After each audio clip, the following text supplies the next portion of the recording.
Assalamualaikum warahmatullahi wabarakatuh. Kembali lagi dengan Dino di Dini Hari. Kali ini Dino akan membawakan cerita tentang Tolong Cari Jasadku yang ditulis oleh Paimoto. Bagi kalian yang belum memfollow Twitternya Paimoto, silahkan kalian follow Twitternya. Linknya sudah kami sediain di bawah di deskripsi. Dan jangan lupa untuk klik like, comment, share ke teman-teman Anda. Dan jangan lupa subscribe channel Dini Hari biar Dino makin semangat untuk bawain cerita-cerita horor lainnya. Gak usah berlama-lama lagi, langsung saja kita masuk ke ceritanya.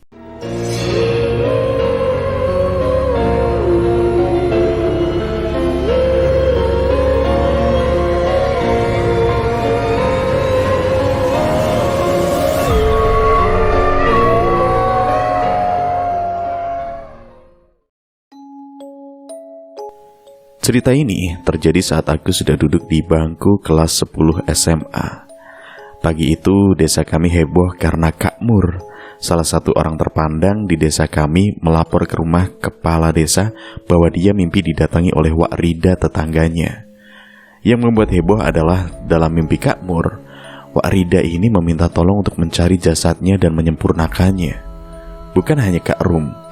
Di sini nenekku pun bercerita bahwa dia juga didatangi Wak Rida yang mengatakan hal yang sama. Lalu, Pak Kades memanggil Yus, anak perempuan Wak Rida, dan menceritakan hal tersebut. Yus berkata, "Emak memang pamit pergi ke kebun 4 hari yang lalu, tapi memang itu hal biasa. Emak biasanya akan kembali ke desa saat hari menimbang getah, hari Selasa nanti." "Apakah kamu juga bermimpi didatangi emakmu, Yus?" tanya Pak Kades. "Tidak, Pak. Saya malah bingung kenapa emak malah datang ke mimpi Kak Mur dan Nek Zani. Hanya saja, memang hati saya terasa gelisah beberapa hari ini." "Baiklah, kalau begitu saya akan menyuruh beberapa orang lelaki untuk mengecek keadaan emakmu di kebun. Semoga itu semua hanya bunga tidur Kak Mur dan Nek Zani," kata Pak Kades kemudian. Lalu diutuslah 2 orang pemuda dan bapak-bapak untuk mengecek keadaan Wak Rida di kebunnya yang berjarak 2 jam berjalan kaki ke dalam hutan. Seperti pada cerita Mati Suri, semua warga desa memiliki kebun yang jauh dan mereka sendirian yang mengolahnya. Keempat orang itu berangkat sekitar jam 8 pagi, dan setelah asar baru kembali. Mereka menyampaikan hasil pengecekan kebun Wak Rida. Yus yang juga hadir nampak khawatir karena emaknya tidak ikut kembali ke desa bersama rombongan lelaki itu. "Kebun Yuk Rida kosong, Pak. Kami bahkan sudah mengelilingi kebunnya, namun tidak juga menemukannya," kata Pak Doh. "Kalau ke kebun terdekat, apakah sudah dicek?" tanya Pak Kades. Sudah, Pak. Tapi kebun yang terdekat dengan Yuk Rida pun kosong, tak ada orang. Cuma sepertinya pondok Yuk Rida ditinggalkan dengan tergesa. Pintunya masih terbuka dan nasi di periuk masih utuh walau sudah basi." Pak Do melanjutkan laporan hasil pengecekannya. "Baiklah, kalau begitu kita kumpulkan semua warga lelaki untuk mencari keberadaan Yuk Rida. Saya juga akan melapor ke kantor polisi tentang orang hilang. Untuk para wanita, coba kalian tanya dengan warga lainnya apakah ada yang melihat Yuk Rida." Sore itu keadaan desa menjadi mencekam karena berita hilangnya Wak Rida. Banyak dari kami yang berspekulasi Wak Rida diculik tigas yang mencari kepala manusia untuk tumbal pembangunan jembatan. Ada pula yang berspekulasi Wak Rida minggat karena ada masalah. Para lelaki telah berangkat menjelang maghrib tadi bersama anggota kepolisian yang membawa anjing pelacak. Mereka menelusuri seluruh sudut kebun dan hutan di dekat kebun Wak Rida, namun hasilnya tetap nihil. Lalu mereka memutuskan untuk beristirahat sejenak sambil menunggu pagi datang. Pagi datang tapi diiringi oleh hujan. Para pencari pun terpaksa menunda pencarian dan berteduh di pondok Wak Rida. Menjelang siang, hujan mulai pencarian dilanjutkan, tapi lagi-lagi mereka tak berhasil menemukan keberadaan Wak Rida.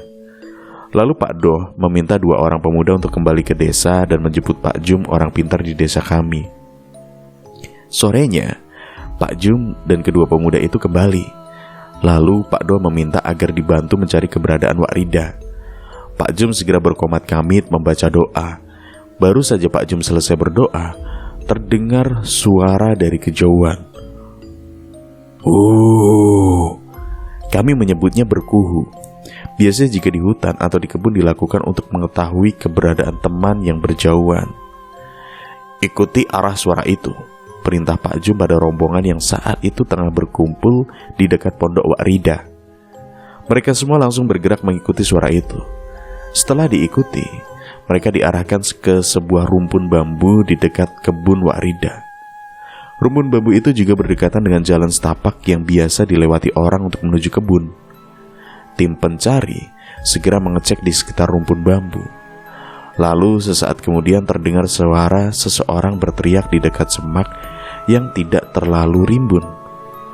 "Ketemu, di sini, ada di sini nih," katanya yang sukses membuat semua orang mendekat dan berkumpul. Setelah dekat, mereka sontak menutup hidung dan kaget sekali melihat jasad Wak Rida yang sudah menimbulkan bau menyengat dan sulit dikenali. Ayah temanku, Mantri Heri yang ikut dalam pencarian itu segera mengecek jasad Wak Rida. Menurutnya, kemungkinan Wak Rida sudah cukup lama meninggal dilihat dari jasadnya. Saat para pencari lain hendak mengangkat jasad Wak Rida, beberapa bagian dagingnya sudah terlepas dan lengket di rumput. Matanya bahkan hanya meninggalkan rongga kosong yang dipenuhi makhluk kecil melata. Mungkin bola matanya sudah dimakan oleh makhluk itu. Karena hari sudah semakin sore dan gerimis mulai turun lagi, segera para warga membawa jenazah itu menuju pondok. Menurut Mantri Heri yang merupakan ayah temanku, ia sudah memakai beberapa lapis masker, namun bau menyengat itu masih saja tercium sampai ia muntah. Anehnya, saat mereka mencari dari malam hingga siang tadi, mereka beberapa kali melewati jalan dekat rumpun bambu dan semak itu, tapi sedikit pun tak tercium bau busuk itu.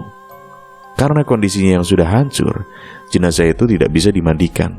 Bahkan untuk dikafani pun sangat sulit, karena saat diangkat dengan hati-hati tetap saja membuat beberapa bagian daging terlepas.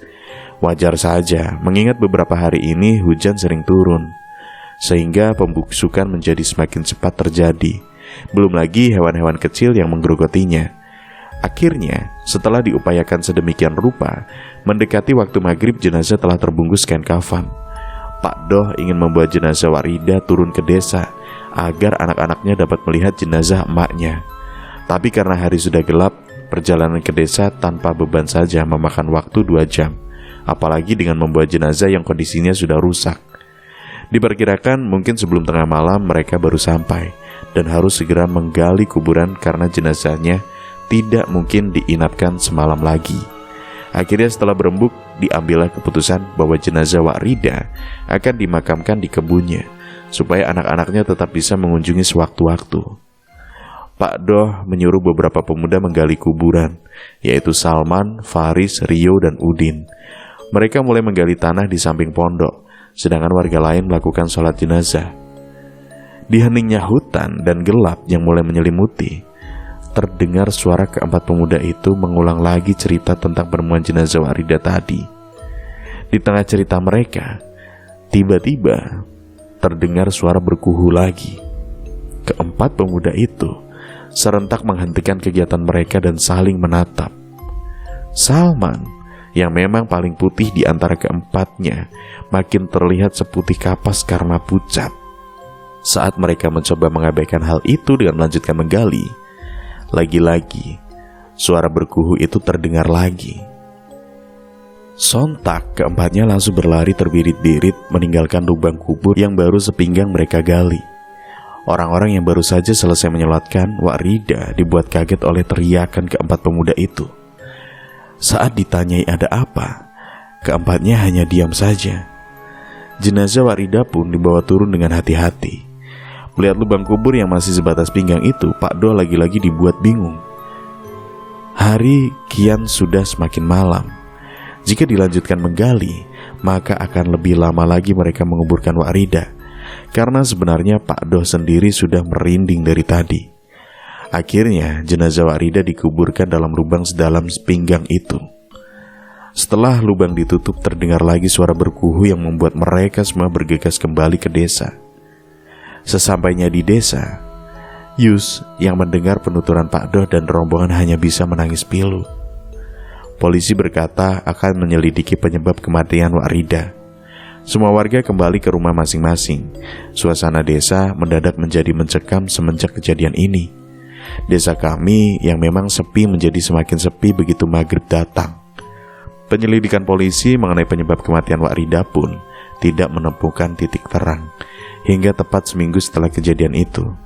Lagi-lagi ada yang dimimpikan didatangi Wak Rida. Menurut cerita yang beredar, penyebab kematian Wak Rida ini adalah dibunuh oleh tetangga kebun sebelah Wak Rida yang masih punya hubungan keluarga. Sebut saja namanya Wardani. Wak Rida ini sering berkunjung ke kebun Mardani dan sering meminta cabai tanaman Mardani. Wak Rida yang saat berbicara agak ceplas-ceplos sedikit banyak telah menyinggung hati Mardani. Mardani memendam dan menumpukan menjadi sebuah dendam. Hingga suatu saat dia akhirnya mengikuti Wak Rida diam-diam dan memukulnya dengan kayu dari belakang. Mardani ini tahu jika Wak Rida ini punya ilmu, jadi dia hanya bisa mencelakakannya dari belakang. Lalu Mardani memukuli Wak Rida hingga tewas. Dan Mardani yang juga mempunyai ilmu ini menyembunyikan jenazah Wak Rida agar tidak mudah ditemukan siapapun. Setelah kabar ini meluas, Mardani pun melarikan diri dari desa. Dia masuk ke dalam hutan dan menjadi buronan polisi. Terakhir kali aku berada di desa Mardani belum juga ditemukan. Meski begitu, Wak Rida tidak lagi datang ke mimpi orang-orang karena jenazahnya telah ditemukan dan dimakamkan. Yang terpenting, anak-anaknya pun telah mengetahui bahwa ibu mereka telah pergi untuk selamanya. Iya, itulah cerita horor atau cerita dari Kak Paimoto yang berjudul Tolong Cari Jasadku. Terima kasih buat Kak Paimoto yang sudah mengizinkan Dino untuk membawakan cerita ini di dini hari. Terima kasih juga buat kalian yang sudah mengikuti video ini sampai akhir. Jangan lupa untuk klik like, comment, and share ke teman-teman kalian. Dan jangan lupa untuk subscribe channel ini biar tidak ketinggalan dengan video-video menarik lainnya. Terima kasih, see you next video. Wassalamualaikum warahmatullahi wabarakatuh.